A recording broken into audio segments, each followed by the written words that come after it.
Everybody loves buko pie. Until it gets messy to eat. Or the serving size bill is too much. Then- Nakakaumay. Then we have the miniature version with zero or very minimal buko. Hanapin ang buko sa buko pie. Thank you very much, ladies. I'll take it from here. My name is TJ Pia. I am this marketing director and co-owner of Joyful Pia Kitchen. A food business we started, my wife and I started during the pandemic. So, the idea was a passion for affordable yet sumptuous food that you serve to people in Tagkawayan. And then I attended a seminar on food innovation with DTI last year, December 2023. And from there, we realized, my wife and I, we wanted to make a food product that will become Tagkawayan's official food pasalubong. And enter Buko Empanaditas, your new favorite pasalubong from Joyful Pia Kitchen. And so, we reimagined buko pie, the classic buko pie, and we made it more portable and bite-size yung treats. So each buko pie is filled with creamy, delicious buko encased in a golden flaky crust. A perfect blend of sweetness, texture, and Filipino tradition in every bite. But we did not stop there. So in front of you, meron po dyan may tuldok. That's our mango tango. So Buko Empanaditas Mango Tango. It's a version po na with mango filling naman. So it's a blend of mango and buko. So yung creamy buko and your sweet tangy mango, magkasama na po siya. And so, but our selling proposition, it's not actually the taste alone, but the heart in every piece. So we source our products and our ingredients from local producers. That's for us to support the local industry, local farmers, and to provide sustainability. Thank you. At ang naman yung mga bibigyan. Ayan.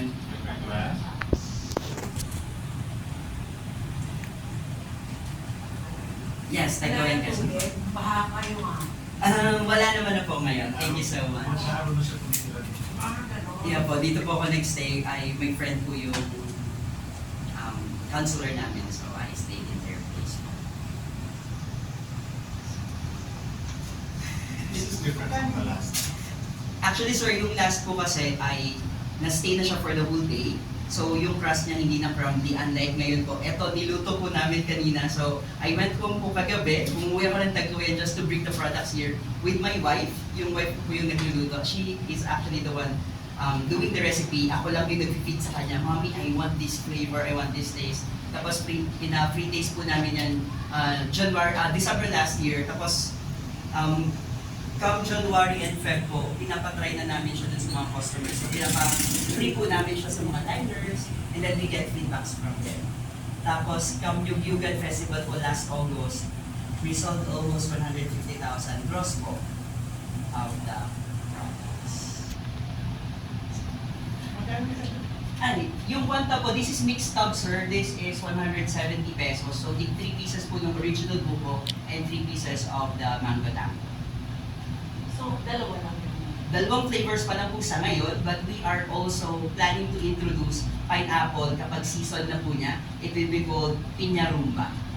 So the mango tango is the may tango. Yes, ma'am. Ito isa. Buko Empanaditas, that's the original po. Yan yung una namin ginawa after the innovation. Yes. Bakit? Parang may tango. Wala yan, meat ma'am. Eh, ano yun? Kulay. Chunks po. Baka po nag-caramelize na lang mami yung And then yung kaninang parang kala ko ay coconut tea. hindi yung kaninang parang kala ko. Just coconut.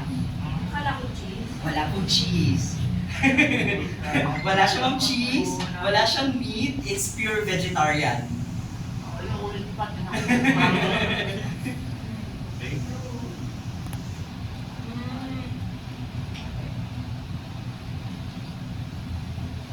I like it. Fried. Yes ma'am, it's fried. Kasi po pag binake ma'am, mag-iiba yung texture niya. Plus, mas maraming oil na makikip dun sa dough kesa kapag ito-fry. Kasi po kapag fry mo siya, lulutuin lang siya, pero palabas po yung oil. Tapos once na-dry na siya, madi-drain out po yung oil kasi may strain po kami out. Kapag mo kasi binake, measured na yun eh. So yung water mo, yung oil mo, kasama na siya. So pag naluto, sisip-sipin po siya ng dough. Have you tried mom's and something mom's and yes, masarap ang impanan ng pinas po. Pwede daw Moms and peanuts. Peanuts. Peanuts, I'll tell my wife po. I'll try ask mo her. yun. Thank you so much. Mag-taste niyo yung ano niya. Pero malapit na kasi yung donut yun dito. Kaya lang yung laman niya. How much? Nagpo-fall siya magkala sa peraso. A piece po would cost, would we sell a piece ng buko po ng 30 pesos, yung buko mango po 35. Kasi doon, ayaw ko na ngayon, matagal na ako sa ganun. Kaya parang ganun, pero talagang pag natikman mo siya.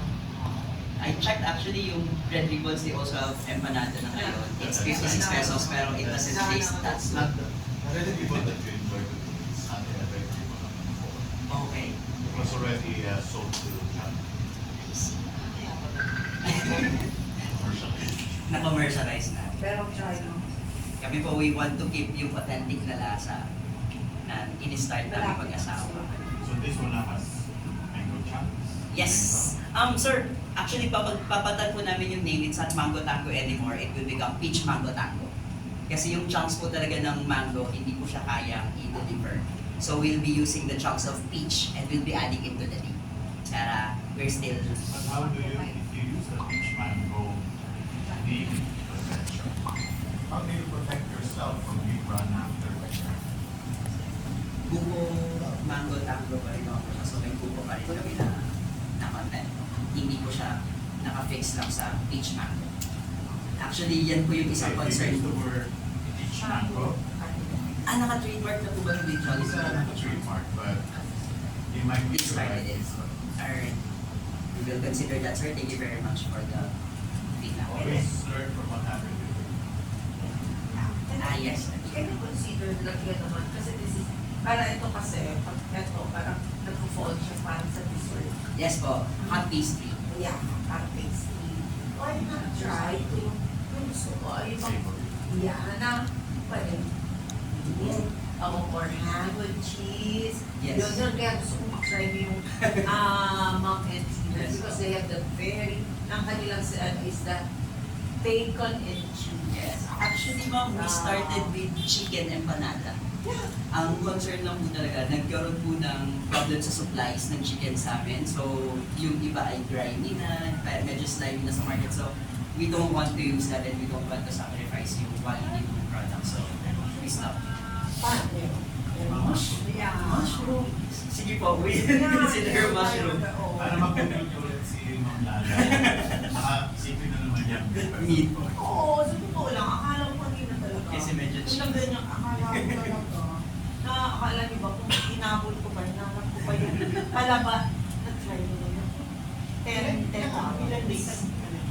Sir, yung life po niya is 48 hours na po. Sa ngayon po. Pero inaaral pa po namin to yung life niya, yung shelf life niya na mas matagal. Pero if you put it sa refrigerator or sa freezer, mas matagal po yung life. Yeah. Tapos you reheat it na lang sa oven.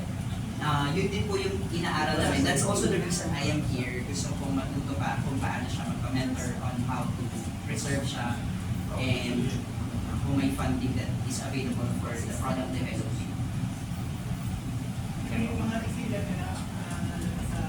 Meron po kami ngayong nakuhang cafe. They will be reselling it together with their hot choco and coffee.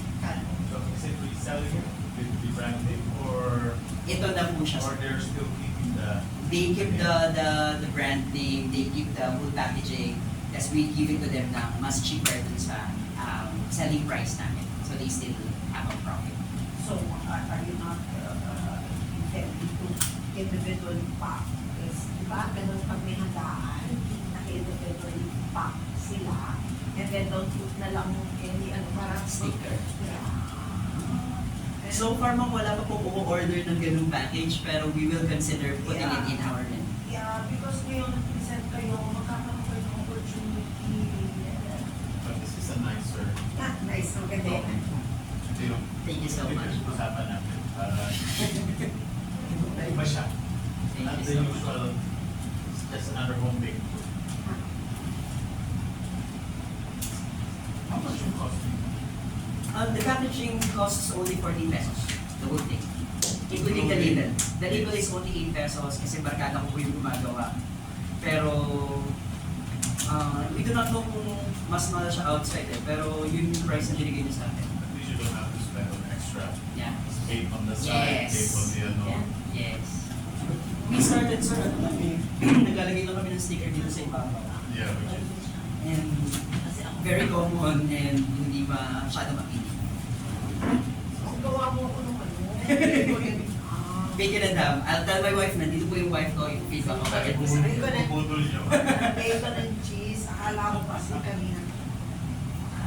So mas mahilig kayo ma'am sa savory than sa... I mean, it's more like an option. Kasi Yeah. Parang yan kailangan. options. Parang kunyari, yung mga orders sa labas, yung mga Parang kang assortments dito. Kasi yan ang pangsama sa staff. ang case study nyo dyan is si mas time.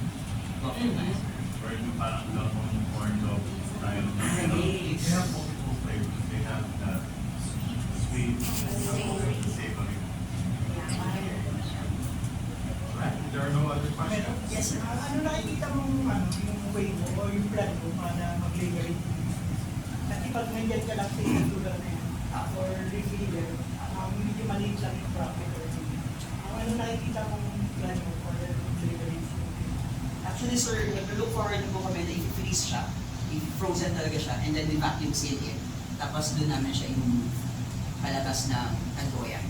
Tapos, yung iba po kasi, they are from Lucena, from Naga. They want to have yung product sa kanila. Pero kasi kapag lulutuin na namin siya trikwet, ipapadala sa kanila, mag-iba na yung texture like the one you tried, Sir Raymond. So, ang gagawin namin, if you freeze siya, parang glass frozen siya, and then once it's frozen, i-vacuum seal siya para ma-save siya. Tapos, per batch. And then we set it out. Is there a blast freezing? Wala pa po dito, pero yung immediate na freezing, ang suggestion po sa amin ni Ma'am Lotis is maliit lang na freezer, and then you put per batch para ma-freeze siya kaagad, and then you transfer it to a bigger freezer para ma-keep mo siya na frozen. Alam ko yan. Nag-revenue ah. Ang profit po niya is nasa 54%. So, ano po siya. Actually, sabi ni Mrs. Juan, pag we sell one, we get half of it na percent na siya sa akin. Then, ilan na kayo yun? Right na po, Sa market, ilan na benta nyo, ilan na gawin? in a week mo, depende po sa order. Hindi pa po siya regular kasi dun sa walk-ins lang po sa restaurant yung na order sa amin. Pero we make around 100 pieces per batch po. So, depende po sa volume ng orders. During yung Yugan, yun po yung pinakamalakas namin, we sold more than 300 packs in less than 5 days po yata. Pero, yun yun, may resto ka. Yes po. Actually, we started as a restaurant. So, yung resto, kasama siya ngayon sa menu ko. No po, ito lang po yung inana namin. Yung buka yung panatitas lang po talaga. Kasi, So, yun yung main outlet mo. yes po, this is our hero product as per ma'am. Ang concern po kasi namin ma'am, during a training po with TT Island, ang sabi nila, it would be best if you have something na pabitbit dun sa mga clients niyo or sa customers. And we don't have a product na pang bitbit. In full Tagduoyan po, wala pang food na bitbit. So, nag-develop kami, and fortunately, after the training, sabi nila, why not innovate the buko pie? So, ito po yung naisip namin. And now, binibigyan na siya as token from our LG. Ginawa ko siyang token ng LG. Thank you very much. Thank you very much. Thank you. Panelists, 10 minutes. Bio break. Thank you, thank you. Maraming salamat po. Uy, gawa mo ha. Ako. Bigay mo number mo. Ma'am, na-date yung number ng wife ko.